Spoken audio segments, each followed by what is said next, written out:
Tre persona kanë mbetur të lënduar, njëri prej të cilëve më rënd pas një konflikti të ndodhur në unazën veriore të qytetit të Korçës paraditën e kësaj të shtune. Burime pranë policisë thanë se konflikti ka nisur në një tapiceri makinash ku shkak është bërë puna kryer në tapiceri.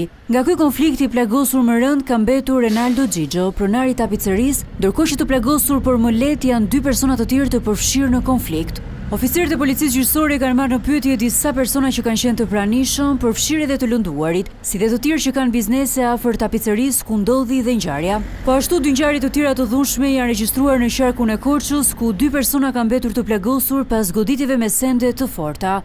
Në rastin e parë, policia arreston në flagrancë një 16 vjeçar banues në Korçë, i cili dyshohet se për motive të dobta ka goditur me dru në kokë një 21 vjeçar. I riu i plagosur u dërgua për mjekim të specializuar në Spitalin e Traumës në Tiranë dhe ndodhet jashtë rrezikut për jetën. Ndërkohë në një tjetër ngjarje të ndodhur në afërsi të fshatit Floq, një 67 vjeçar dyshohet se ka goditur me sende të forta një 53 vjeçar. Ky i fundit ka marrë dëmtime të lehta.